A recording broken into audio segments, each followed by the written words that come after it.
Thank you for inviting me to be with you. Andreas kind of didn't manage expectations for me when he said I'll bring down the house, but at least hopefully I won't have you napping after lunch. As you can tell from the program, I'm going to talk to you a little bit about the creation and value of profit. And let me say at the outset, I'm one of you. I am not a priest nor a professor, but a lowly merchant trying to find his way.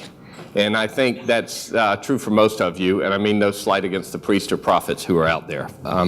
It's easy for us Christians to get a little wrapped around the axle on the issue of profit and wealth. And part of the reason for this is that we're actually kind of embarrassed to talk about it.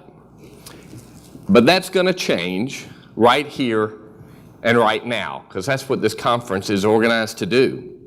I'm here to talk to you about profit and wealth because I want you to live lives filled with joy. Now, this is not some sort of prosperity gospel talk at all. I don't really believe that if you follow God, you will make a lot of money.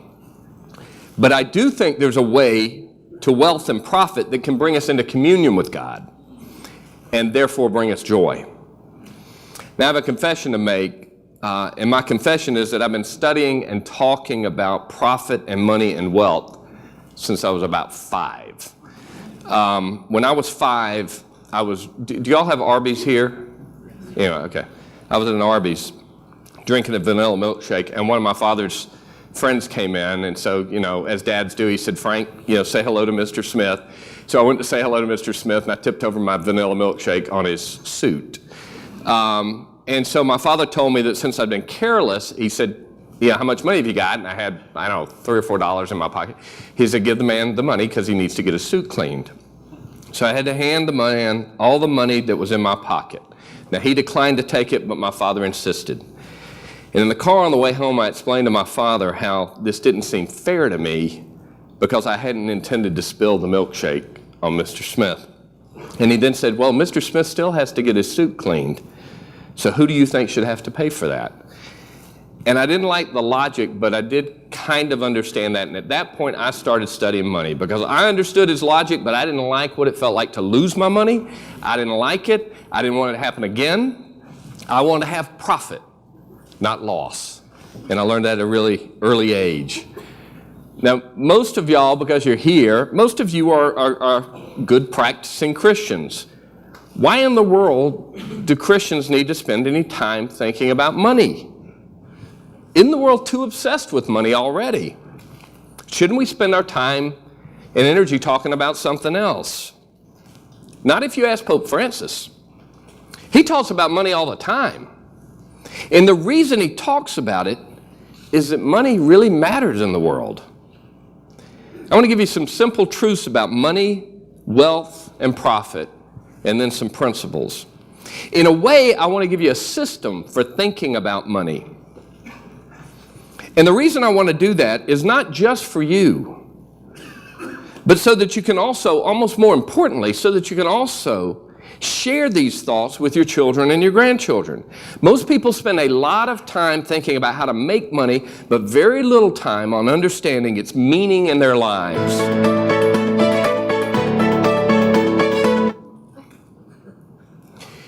That's to keep you awake. Here's the first truth about money. Most people do not understand it. Not only do most people not really understand it, most people don't really even know what it is. One reason I wrote the book that was referenced, it's called What Your Money Means. It's not a book just written for people with a lot of money. It's written for anyone who wants to understand it better and how it fits into their lives. Interestingly enough, though, I've actually had some billionaires who have read it and thanked me for it because they said it gave them a framework for thinking about their money. Now, these are billionaires. You would think they understand money. But just because you have a lot of it doesn't mean you really understand it. Now, some of us may say, well, I don't need to understand it. I just need more of it. And I get that. But we know, and this is what Pope Francis is reminding us of, that we're obliged as thinking, reasoning, educated children of God to do better than just wanting more of it. And even more important, we know that we're responsible for how our children and our grandchildren do or don't understand it. A number of years ago, when my daughter was 15, I thought it'd be a good idea for her to spend time with me at my office. So for about 3 days a week, she'd kind of come in like an apprentice or something, and hang out at the office. And, I'd read the Wall Street Journal, then I'd show her articles she could read, and sometimes I'd have a conference call she'd participate on. But, so after like the first 3 days, she's been watching this quasi-activity go on where I'm on the phone or I'm reading something or I'm talking to somebody. And at some point she looked at me and said, "Daddy, when do we make the money? What do you do that actually makes money?" And her question got me thinking, what is it I actually do to make money? And should I understand better how it fits into my life? I was like a dog chasing a car. The car I was chasing was financial success. And in 1995, I caught it earlier than I thought I would have. So I'm sort of like the dog who's chasing a car, and then the car stops and the dog's standing there thinking, well, what am I supposed to do with it now? I'm also a truth seeker. And so I started asking, what am I supposed to do with the money I have? And the more I searched, the more I realized we're not taught the meaning of money. Hardly any of us spend time learning what it means to have it and thinking deeply about what we ought to do with it. I talked to a lot of wise folks about it. I talked to a lot of priests about it, and a few bishops. Many of the wise people had not thought about it a whole lot and systematically enough. The priests were hesitant. Priests are kind of hesitant sometimes to talk to us about money. They don't think about it a lot. It's not really the field they went into. And sometimes they feel guilty almost when they're asking. They feel like they're always asking us for money. So they're sort of awkward talking to lay people about it. I actually think money's a lot like sex. We all want it, but we have all seen that the pursuit of it can bring out some of the bad in us. In the case of sex, we see our lust. And in the case of money, we see our greed. But at the end of the day, money's not evil, and sex is not evil. One of the most important contributions I think St. John Paul II made to the church was his development of what became known as the theology of the body. Some of you have read it or are familiar with it. St. John Paul taught us that the body is a gift from God, and that sex is a gift from God. But that because it's so incredibly powerful, we have to think about it clearly, seeking God's purpose for us. In a similar fashion, I think we need to develop a theology of wealth. Wealth, money, and profit are part of our corporal bodily existence, and they're a blessing from God. So we shouldn't ignore them because we're embarrassed to talk about them. So let's look at the nature of profit, money, and wealth. They're all related, but we have different dimensions to them, and I think sometimes we confuse them when we use them too interchangeably. The easiest of those to understand is profit. Essentially, it's nothing more than a gain. When a tailback hits the line of scrimmage, all that effort by the lineman, and the running back, he hits the line, and either he gets a gain or he has a loss or he breaks even, right? No gain. Profit's nothing more than a specific type of gain, usually related to financial matters. In a way, it's a scientific word. Science describes what's factually happened. Either the business spends more than the revenue it took in, or it spends less. One of these scenarios creates a loss and one creates a gain, or profit. The idea that profit is a bad thing is actually foolish. Peter Drucker pointed out that profit should be understood as an expense of the business. In other words, without profit, the business can't survive. And so profit should be viewed as a necessary expense of the business. You need to have profit for the business. Jesus asked, "What profiteth a man if he gains the world but loses his soul?" The explicit point made by Jesus is that a man actually receives more profit if he hangs on to his soul. The implicit point that Jesus makes is that he wants the man, Jesus wants this guy to have profit from his decisions. He wants him to gain something. In this case, he wants him to gain eternity. Jesus wanted him to have profit. Sometimes we hear the term obscene profits. I think that term too is foolish. There's no doubt that certain activity might result in larger than normal profits. If those profits come through moral and legal means, they're an indication that value's been created for other people. Profits are not obscene, but if someone obtains profits through some form of immoral behavior, well, that behavior is obscene. Not the profit, the behavior. The profit itself is something you obtain by providing value to others. That's a very, very simple statement, but most folks never really think about it, about what creates profits. We're also concerned with getting money. We don't focus on how we can bring value to others. When young people come to me for career advice, I tell them that if they can figure out how to provide value to others in whatever job they have, they're likely to get promoted. There are only 4 ways to get money from someone else.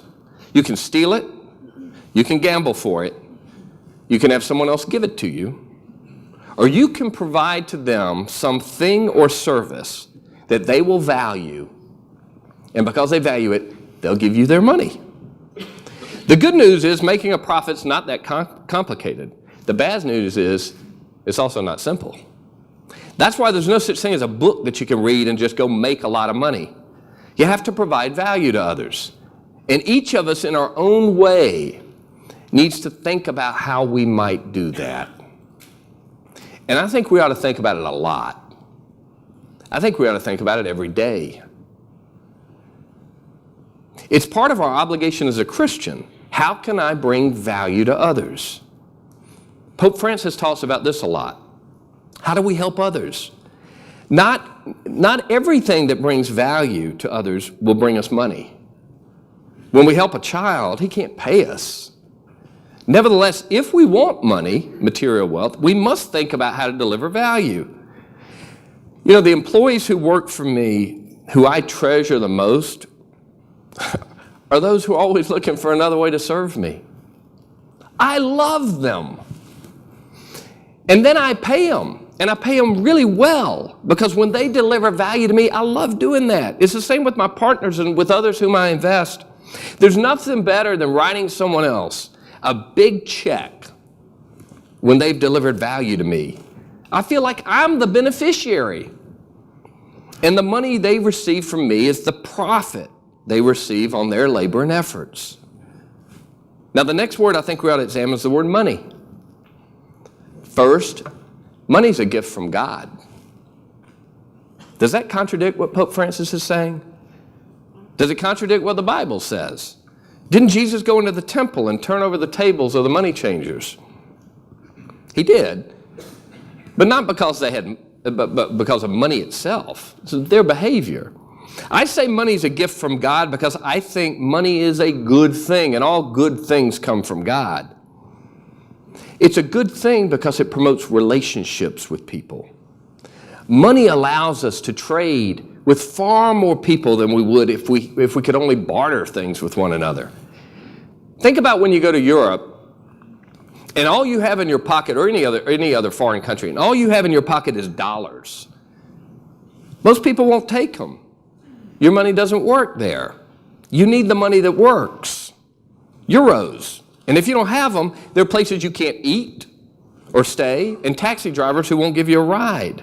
But if you have the right money, you can do all these things. And that's good. Everyone uses money. The Pope uses money. Jesus used money. He told one of his apostles to go get the coin out of the fish and take it and pay. Money's a good thing. And because it's a good thing, it's a gift from God. What Jesus did not want us to do, and what Pope Francis talks to us about, is being attached to money and loving money rather than using it responsibly to help others. In the end, money's just a tool. It's a good and powerful tool, but it's just a tool. And profit's just a measurement. The thing that we're actually all supposed to seek and create and be generous with is wealth. And we've all heard forever that money won't make you happy. Nevertheless, I think we can be happy if we're wealthy, and that we should focus on being wealthy rather than making money. Now, what do I mean by that? Remember I said earlier, I think we use these terms almost too interchangeably. First, let me ask you a question. Let me see hands. See a show of hands. How many of you are as wealthy as Bill Gates or Warren Buffett? Okay, no one. Why do you give that answer? You see, when we answer like that, we're all becoming Marxist. Because Marxists saw things only in material terms. As soon as we measure our wealth as a function of material goods, we're actually thinking like Marxists. I didn't ask how many of you have as much money as Warren Buffett. I asked how many of you were as wealthy. So I think we need to dive in and understand the true nature of wealth. In fact, I think we need to sort of, within the church, develop a philosophy of wealth. You know, philosophy comes from two Greek words, philos, love of, and sophia, wisdom. The love of wisdom. If we want to be wealthy, we should love the wisdom that teaches about wealth. As I alluded to earlier, just as so many people are afraid to discuss sexuality, and therefore, you know, our understanding of sexuality oftentimes is formed by a modern culture which is only focused on that which is sensational. And so too with our understanding of wealth. If we neglect it, our understanding is formed by that which is sensational about wealth. The word wealth comes from a Middle English word meaning wheel, or the word wheel, which meant well-being. Our wealth is a function of our well-being. Unfortunately, well-being is kind of hard to quantify, so we use a very, very inaccurate shortcut. We instead define wealth as money. Who's really wealthy? Warren Buffett, or his children, or his grandchildren? What do we mean by net worth? Who's worth more, me or my 4-year-old grandson? I would trade his life for mine. So I think he's worth more. But he doesn't have any money. Whose net worth is greater? King Louis XIV built Versailles, but he didn't have air conditioning. Was he wealthier than me? He didn't have modern grocery stores where he could, eat fresh food from all around the world all year long. Did he have greater wealth, greater well-being? Is a child who stands to inherit $1 billion but is an orphan who never knew either parent wealthy? What about children going through divorce? Are they wealthy? Is any member in the midst of a family going through divorce, and all of us have had it touch us, is anybody going through that wealthy? And is the breakdown of our families the sign of a wealthy society? The reality is wealth can't just be measured by GDP, and it's not just composed of money. There is indeed material wealth, but even more important is our emotional wealth, our physical well-being, and our spiritual wealth. But in trying to understand the non-material wealth, let's first examine closely what happened to material wealth during the global financial meltdown. Now, there are few young enough faces who may not remember all that happened in 08 and 09 when we had this global financial meltdown. But that period's truly, I think, a great laboratory of human and social behavior. Let's think for a minute how the global wealth was lost, and maybe we can get a better idea of that of which it is composed. Do you know that during the crisis, authorities reported, this is around 09, authorities reported that $50 trillion of global wealth had been lost. $50 trillion of global wealth had been lost. And I started thinking to myself, lost? Like gone? And then I thought, where'd it go? And how do you lose $50 trillion? Like you lose your socks? I mean, where did it go? And as I started thinking about where did it just vanish? It was here, and then it's gone, 50 trillion of wealth. And I started breaking it down, and I realized one of the critical points, and I say this as someone who lives and breathes every day in the midst of the world of finance and creating wealth. One of the critical points I realized was that material wealth is inherently a function. Material wealth is inherently a function of hope. It's a function of hope, which we all know is one of the great theological virtues, right? It's a function of hope because hope is an expectation of the future. So when economic expectations for the globe started to decline, the hope for the future declined, and $50 trillion of wealth vanished. A few years ago, in an audience with civic authorities, Pope Benedict was addressing the economic crisis. He said, and this is a guy who is a priest and was a professor before he was a priest. I don't think he's ever been in business, but he said something fascinating. In addressing the economic crisis, he said that the first step toward creating a wealthier society is to discover relationships as the constituent element of our lives. And I saw that and I thought, do I believe that? That relationships are the constituent element of our lives. That is the element that is most important in terms of what constitutes our lives. And I started asking myself, well, if I don't believe that, should I? Think about the global credit crisis. That's one of the phrases used for it, global credit crisis that we had. Think about the root of the word credit. The root of the word credit is credo, to believe. When I extend credit to someone, I am expressing a belief in them. My extension of credit is evidence of a human relationship. If I don't have hope in the other person, if I don't have a good expectation for the future of them, my relationship with them won't prosper.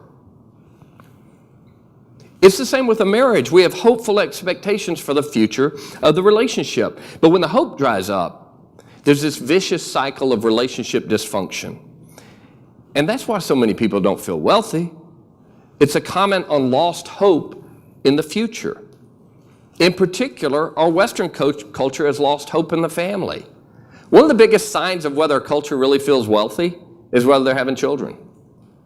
And many of the Western countries have a negative birth rate now. That's like the most powerful testimony about what you think about the future is whether you want more people to share in it or fewer. And many of the Western countries say fewer. So we find ourselves in a situation in which our wealth is diminishing because our relationships are diminishing, because our hope is diminishing.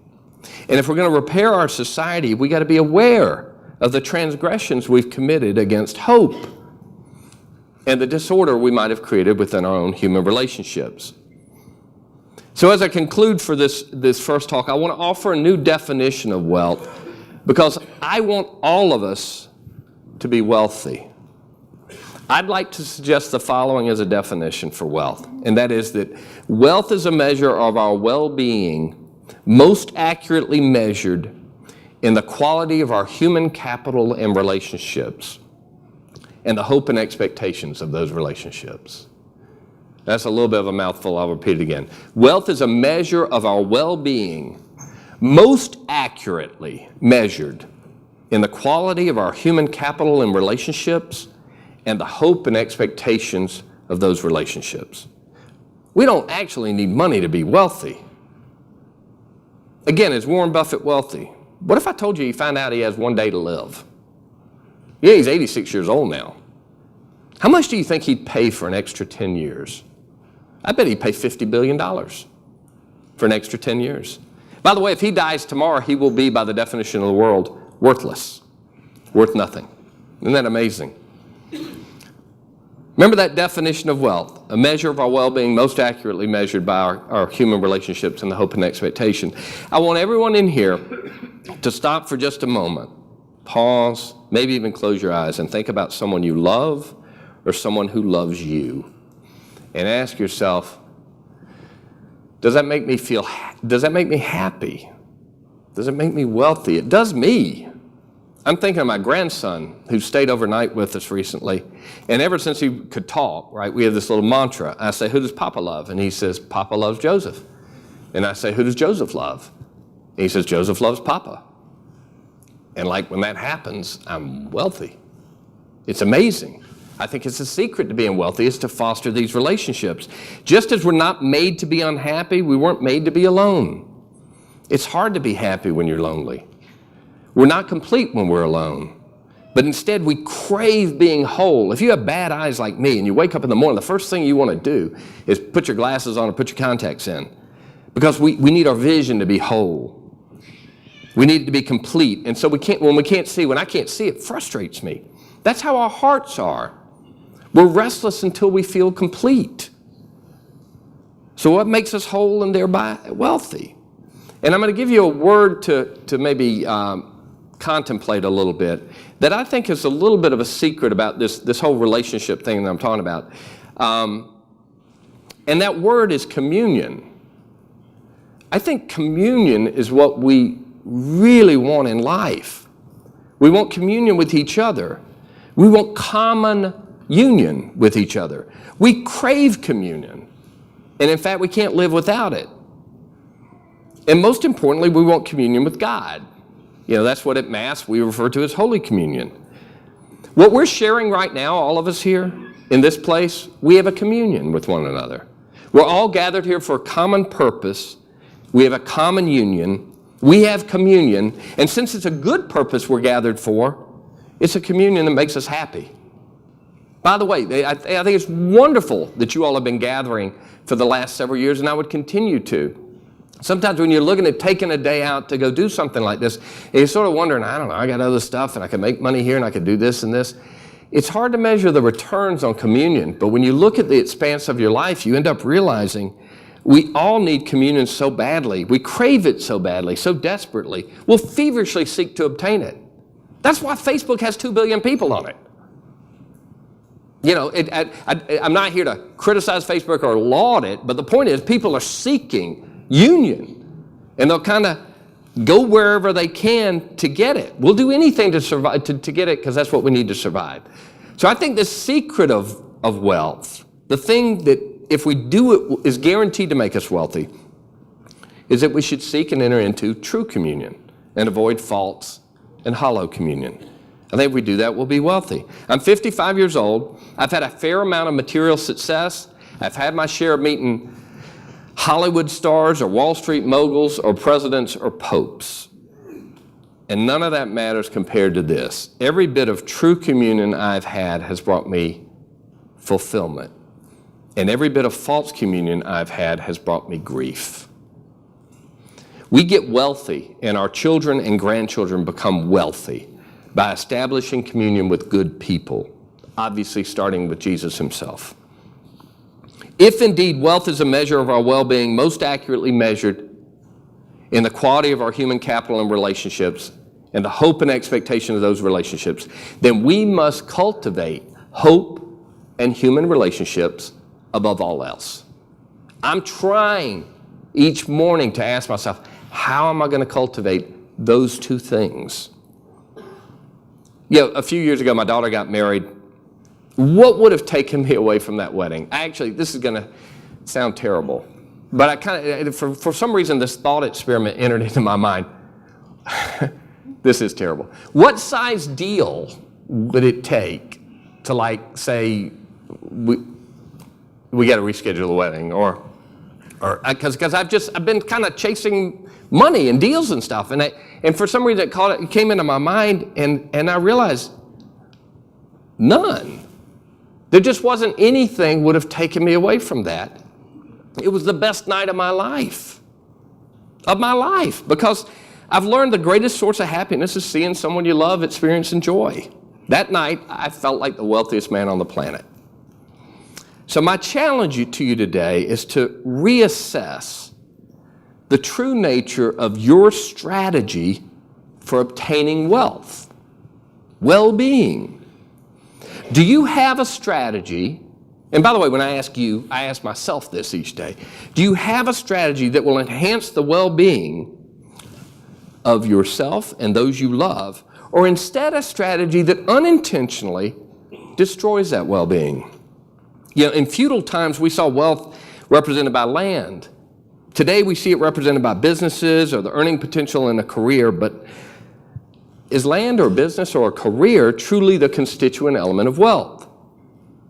Or are the constituent elements, the most fundamental elements of our wealth, the relationships we have. And if we think it is the relationships, are we living as if they are? Are we first thinking about how we might bring value to others? Are we trying to create wealth? And are we investing wisely in hope and human relationships? Remember, profit's a good thing. Money is a good thing. But the thing we ought to seek, create, and enjoy is wealth, true wealth. And we ought to be very thoughtful and deliberate about it. I appreciate you letting me spend time with you. I told somebody earlier it's my first time in South Dakota, and it's been delightful. And so I appreciate you letting me spend time with you going through this distinction between wealth and profit and money. We can't let the lazy secular world lump them all in together, call them evil, and be done with it. Fortunately, many of you here have been blessed by all three. And so I think it's critical that we have a clear understanding about it. In just a few minutes, Michael Miller, who I respect tremendously and has been a good friend for many years, is going to share with you some of the dangers of misguided stewardship of your profit and money. And when I come back with you after the break, I'm going to dive into some of the specifics that I think we can indeed employ our wealth in our effort to be good stewards of it. I think when we're good stewards, God smiles on us. And I think that's one of the most transcendent things that can happen to us. So God bless you for coming together in this beautiful communion with one another. God bless you for welcoming me to it. And I hope the rest of our day is also fruitful. Thank you.